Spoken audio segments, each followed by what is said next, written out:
যেমন তেমন, দেওরা নাকি মনের মতন। এই অবস্থা যাদের, ওরা স্বামীর কোনো কিছুতে খুশি হয় না।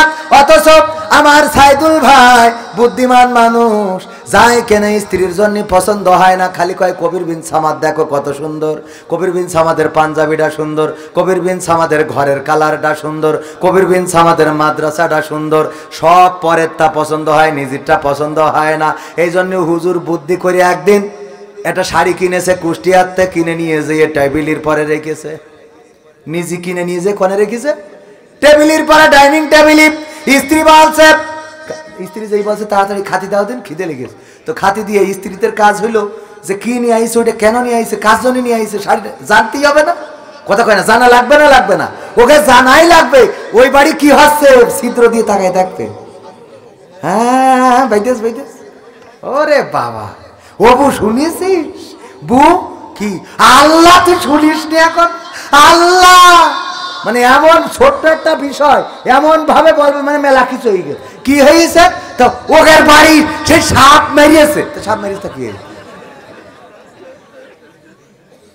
ছোট বিষয়টার বড় করে তুলে ধরবে, এই হলো অবস্থা। যাই হোক, এখন ভাইয়ের স্ত্রী বলছে ওই শাড়ি কার?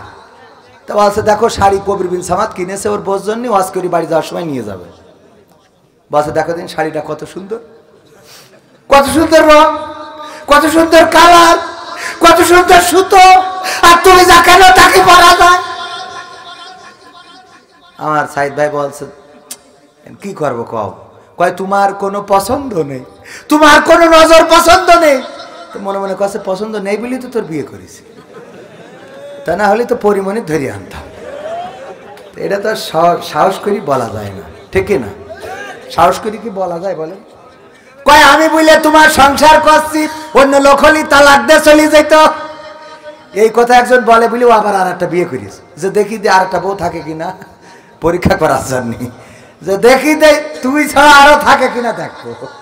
এই জন্য এ কথা বলতে গেলেও মা বোনেরা সাবধান, কারণ জিদ করি যদি আর একটা এই নিয়ে বসে তাহলে বলে ধরা খাবেন, যে দেখি তোর বাইরে কেউ থাকে। এই বলে না, বলে না, কয় আমি বলি তোমার সংসার করছি, তা না হলে এতদিন ক্লোজ করি, সানডে মানডে ক্লোজ চলে যেত।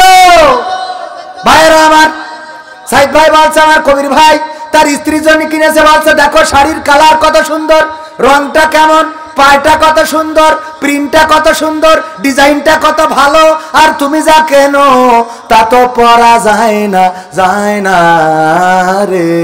আমার সাইদ ভাই বলছে তোমার যদি পছন্দ হয় তাহলে শাড়িটা তুমি নাও। এইবার শাড়িটা নিয়ে, রে বাবা আনন্দ কি, এত সুন্দর শাড়ি আল্লাহ।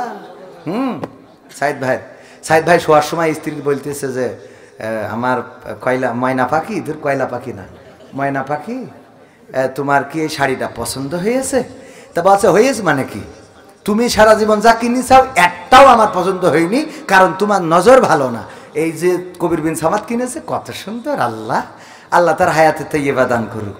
বলছে দেখো স্ত্রী, আজকের এই রাত শেষ রাত, না জানি আল্লাহ যদি মালাইকা পাঠাই দিয়ে নিয়ে যায় তাহলে কালকে আর তোমার সাথে কথা হবে না, ঘুমালেই তো মানুষ মরা। আমি তোমার সাথে শেষ কথাটা বলে যাই, সেটা হইলো আমি তোমারে কত ভালোবাসি, আমি কুষ্টিয়াতে নিজে চয়েস করি তোমার জন্য এই শাড়িটা কিনেছি শোনা। তা বলছে তাহলে এর রং থাকবে না, তাহলে এর কি আজীবনে স্বামীর প্রতি কৃতজ্ঞ বানানো যাবে? বুদ্ধি করেও লাইনে আনা গেল না। এরকম আছে না নাই?